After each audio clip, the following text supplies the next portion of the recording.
السلام عليكم ورحمة الله وبركاته. نحمده ونصلي على رسوله الكريم. أما بعد فأعوذ بالله من الشيطان الرجيم. بسم الله الرحمن الرحيم. وقرن في بيوتكن ولا تبرجن تبرج الجاهلية الأولى. وقال النبي صلى الله عليه وسلم الدائس لا يدخل الجنة أو كما قال النبي عليه الصلاة والسلام. সম্মানিত মুসল্লিয়ানে কেরাম, মাগরিবের আগেও কিছু আলোচনা করেছি, আবার অল্প সময় কিছু আলোচনা করব। এটা মা বোনদের পর্দার বিষয়। যে আল্লাহ পাক রব্বুল আলামিন আমাকে আপনাকে জান্নাতের বাইরে কি করেছেন, আমাকে আপনাকে বানাইছেন, আর মহিলাদেরকে সৃষ্টি করেছেন, বানাইছেন আদম আলাইহিস সালামের বাঁকাহার দিয়ে জান্নাতের ভিতরে, আর আমাদেরকে জান্নাতের বাইরে বানাইছেন। তাহলে মা বোনদেরকে আল্লাহ জান্নাতের ভিতরে কেন বানালেন, এটা আমাদের বুঝতে হবে। কোরআন শরীফ সূরা নূর, সূরা আহজাব 18 পারা, সূরা নূর 21 নম্বর পারা, 21-এর শেষে, মানে 22 নম্বর পারার শেষে যে সূরা, শুরুতে আর 21-এর শেষে, এই সূরাটার নাম সূরা আহজাব। এই দুইটা সূরায় আল্লাহ পাক মহিলাদের পর্দার বিষয়ে বলেছে। আমি আপনি নামাজ পড়ি যেরকম ফরজ, রোজা করি যেমন ফরজ, হজ করি যেমন ফরজ, পর্দা করা ঠিক তেমনি ফরজ। সবাই বলি সুবহানাল্লাহ। আমি আপনি মুসলমান, আমি আপনি সব কাজ কি করি, রমজানে রোজা রাখলাম, ঈদের নামাজ পড়লাম, তারপরে যে আমার আপনার মা বোনেরা, এরা যে প্রত্যেকটা মনে করেন সেতু, প্রত্যেকটা ব্রিজ, এগুলো কি বিনোদন কেন্দ্র হচ্ছে। 3 নম্বর গেট বলেন, বান্দাইখারার ব্রিজ বলেন, পাহাড়পুরের ব্রিজ বলেন, যত ব্রিজ আছে সবগুলোই কি ঈদুল ফিতর, ঈদুল আজহার দিনে এগুলো বিনোদন কেন্দ্র হইতেছে। যেগুলোর কারণ কি? এগুলোর কারণ হলো যে আজকাল আমরা পর্দা পুশিদাকে তেমন গুরুত্ব দিতেছি না, অথচ নামাজ পড়া, রোজা করা, হজ করা, যাকাত দেওয়া, মোট কথা পর্দা করাও কি ফরজ। আল্লাহ পাক ডাইরেক্ট সূরা আহজাবের 33 নম্বর আয়াতে বলেন, ওয়াকরনা ফি বুয়ুতিকুন্না ওয়ালা তাবাররাজনা তাবাররুজাল জাহিলিয়াতিল উলা। যে আল্লাহ পাক ডাইরেক্ট নবীর স্ত্রীকে, ইনডাইরেক্ট সমস্ত উম্মতি মুহাম্মাদি মহিলাদেরকে আল্লাহ বলেন যে ওয়াকরনা ফি বুয়ুতিকুন্না ওয়ালা তাবাররাজনা তাবাররুজাল জাহিলিয়াতিল উলা, যে তোমরা জাহিলি যুগের মহিলাদের মতো বেপরদা ভাবে ঘোরাফেরা করো না। আর আল্লাহর পয়গম্বর হাদিসে বলেন, আর দাইসু লা ইয়াদখুলুল জান্নাহ, দায়ুস যে সে জান্নাতে প্রবেশ করবে না। দায়ুস কারা? দায়ুস হলো ওই সমস্ত পিতা যে তার মেয়েকে বেপরদা ভাবে ঘুরতে স্বাধীনতা দেয়। দায়ুস হলো ওই সমস্ত স্বামী যে তার স্ত্রীকে বেপরদা ভাবে ঘোরাফেরার স্বাধীনতা দান করে। তাহলে আমরা নামাজি মুসল্লি, আমরা নামাজ পড়ি, রমজানে রোজা রাখলাম, হজ করতেছি, যাকাত দিতেছি, পর্দা পুশিদাকে আমরা যদি খাটো নজরে দেখি, তাহলে হাসরের মাঠে আমরা কি খাবো? ধরা খেয়ে যাব। এই জন্য আল্লাহর পয়গম্বর বলেন, আর দাইসুল আয়াদখুলুল জান্নাহ, দায়ুসের জন্য আল্লাহর জান্নাত হারাম। এই জন্য আমাদের মা বোনদেরকে পর্দা পুশিদায় রাখতে হবে। আল্লাহর পয়গম্বর সহিহ হাদিসে বলেন, সালাসু বানাতিন সালাসু আকওয়া ফায়াহসিনু ইলাইহিন্না দাখালাল জান্নাহ। আল্লাহর পয়গম্বর বলেন, যার 3টা মেয়ে তার 3টা জান্নাত।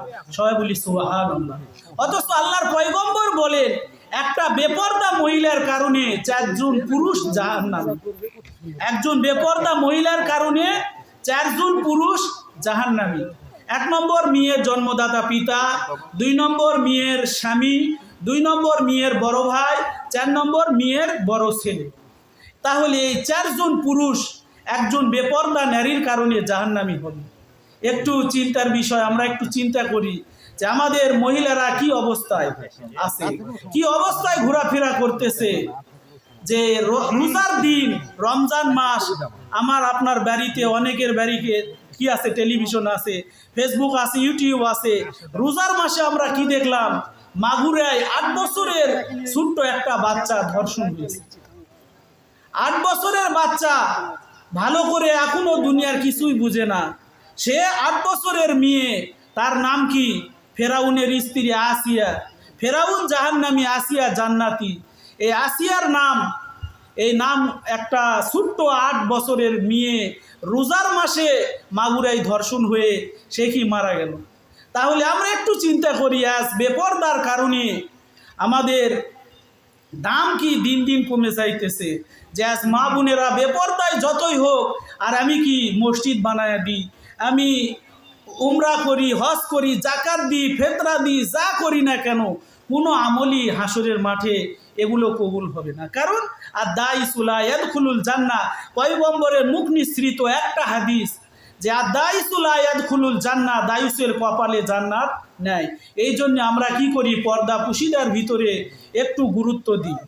কবি বলেন, कैसी कैसी खूबसूरत है, कैसी कैसी खूबसूरत है रानिया शहजादिया, तन बदन सब गल गया है शक्ले सूरत क्या हुई, तन बदन सब गल गया है। এখন সময় সন্ধ্যা 7টা। বোনেরা, একটু আমরা ভালো করে দিলের কানে শুনি, মা বোনদের পর্দা পুশিদায় থাকতে হবে।